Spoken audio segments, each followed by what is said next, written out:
I ain't gonna lie. Hey. Then y'all are right. Something happened here. I ain't gonna. And I'm still here. I apologize. You said, yo, apologies don't mean anything to me. And the change behavior is gonna be, I ain't gonna be around to see if you change the behavior. Melyssa Ford versus Flip, but also Joe Budden. Now, there's a theory out there that Melyssa Ford is gone for a variety of reasons. One of the strongest ones is the possible clash that may have happened between Flip and Melyssa Ford. Now, we do know she was on an episode around August 21st and hasn't been seen since. Throughout the last year, there's been a series of issues that I'm noticing that we may have forgotten. First, there was the whole incident in October of 2024 where she got into it with Flip and she would walk off set. But then in 2025, there was the rant that got her suspended. All y'all motherfuckers looked at me like I grew another but yet the last 40 minutes has been based on the whole premise.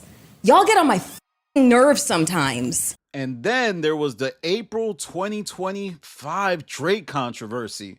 Used as a tool to get, you were used as a tool initially to get under Joe's skin. I didn't fall into anything. Like, do you know what I've had to listen to for the last 20 years? Yes, I'm going to champion a song that celebrates the shit out of me. Absolutely. When I've been mocked for 20 years. And I think the cast kind of saw that as her being fake and phony. I don't think it was a big deal, but I do think it was a testament and reaffirmed what members of the show already thought. And April was also the month, she would get suspended again. It's like I'm not allowed to acknowledge the things that everybody else acknowledges.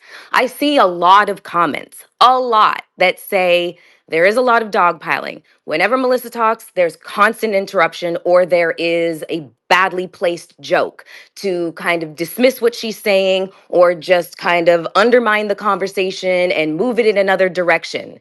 Now, as I was doing content on my channel about her weird, random, unexplained absences from the show, a lot of people in the comments would say that I was making stuff up or that I didn't know what I was talking about. But I would always combat that by saying one of Melyssa Ford's greatest issues was that when she would shut down, she didn't participate in the show. That last breakup, right? You a hoe. After that little Uber to the Bahamas, it's over. Oh, no, I was outside. I mean, you thought I was. Hey. It's fine, guys. I'm glad to be. I don't know what he's doing. You ain't gonna lie. You're a different breed today. What's up, Mel? Chilling. Making it weird when she was on the Patreon. And that would leave Joe visibly frustrated. And he felt like he was in a safe space to be vulnerable. Melyssa, you could quit this job. You could quit, girl. Now we arrive to today, where I think the most persistent storyline about why Melyssa Ford is gone is a clash with Flip, with there even being a moment on one of the most recent episodes this week where Flip alludes to Joe Budden choosing him over her. Now, I couldn't find the clip. I'm trying to triangulate it so that way I can use it as a reference point moving forward. But there's enough tea leaves to come to the point that, hey, Melyssa Ford and Flip could no longer be. And the reason why I think people are kind of positioning this wrong as far as Joe choosing Flip over Melyssa Ford, it's really not that. Joe is choosing himself over Melyssa Ford. Joe Budden is not going to give in to any demands or any type of request from Melyssa Ford, not because of anything other than just of her contributions. Melyssa Ford's contributions have not been strong enough for her to ever demand anything. And if she demands anything, it will be because she is leaning into woman empowerment, HR type tactics, and she hasn't participated in the show to an extent where she could be the shot caller or anything like that. Like, I think if Mark Lamont or Parks were to make that call and want Flip removed, then he would be gone. And as a result, you see that a lot of the cast is happy. They look re-energized. I never seen Ish as happy to the day Melyssa Ford disappeared from the show. Same for other members of the show. I know this Parks seems more excited. I think the only person that doesn't seem excited is Flip, which is weird because he seemed to dislike her the most. And there was even a recent episode where Joe seemed moody and he barked on the cast for having their phones out. Next week, I'm not letting nobody on this set with a phone. Then it just looked like he was at his wit's end with a cast that doesn't seem to respect him to the extent that they should for the amount of money that he apparently pays him. Now, what was funny is that later on, he would get a call from somebody and he would have to walk off set himself. Comfortable in the position you're in because it's no pressure to do anything else. Lock that up. All Lock that. in the bag, man.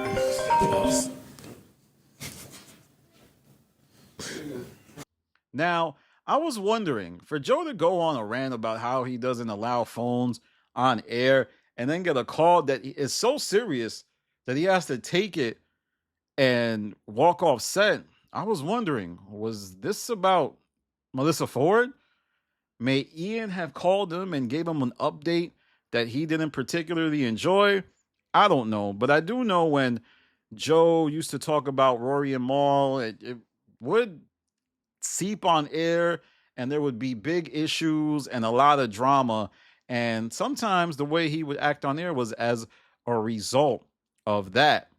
Then there was another instance on a recent episode where Flip would go into this diatribe about how, he apologizes and, you got to be able to apologize for certain things. As you told me the time, I said, yo, I apologize. you said, yo, apologies don't mean anything to me. And I agree with you. But Joe Budden calls him out and says, yo, you have been pretending to apologize for the last few years on the show. Yeah, the best apology is change behavior, to which you never do. So I was just getting ready to say. you. So your apologies. Yet every time you end up doing the same exact thing. And I really think the reason that he's allowed to be on the show is just because I don't even know. I can't even answer that question. I was trying to go through the thought process. But when you reflect on Joe Budden's time on the pod, it's wild to me how he had so much energy for Rory and Mal being unprofessional, but he allows Queen's Flip to roll without any type of real retribution. It's always like, yo, he's dynamic. You gotta let Flip flip. And I think it has made his business look like child's play and represents how much Joe really hasn't grown in terms of his acumen as a businessman. I do think Flip has provided a boost to the podcast, but as of now, the returns are very, very on the diminishing side where whatever he brings isn't worth the squeeze. But let me know what you think about this theory. There's the other competing theory that I'm going to also make a video about, which is the lawsuit. That's right. People are saying that Melyssa Ford is MIA from the pod because of a lawsuit dispute that happened tied to the whole sleepwalking incident. But I don't know. I have a hard time believing that. But still, there's a lot of files and evidence to support that theory as well. So I do believe that it requires its own video. But I wanted to end my video with this last suggestion. The beginning of the end for Melyssa Ford's time on the Joe Budden podcast was the launch of her own. When she launched her own podcast, she started to feel kind of tired and worried. You could see it on the pod by the way she would snap on members of the show, which left a bad taste in their mouths. And soon you would see that there would just be too much controversy sprouting from that whole situation. Melyssa Ford would build a whole team and also use the brand of the Joe Budden podcast to build her own. Remember the whole Drake hoodie situation where she made some type of PR statement that made Joe Budden look like a patriarchal dude because the way he rerouted the Drake website to his website instead of rerouting it to Melyssa Ford. She said something along the lines of, too long, women have been marginalized and their voices haven't been heard, but now we're speaking up.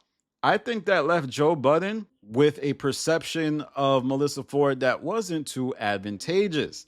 And I also think Melyssa Ford had went on record saying, yo, she was relying on people from the show like Flip. Remember when Flip said that he helped her with the launch of Hot and Bothered.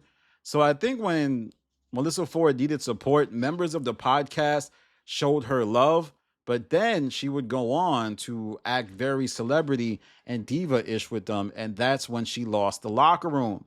But who knows what may happen next?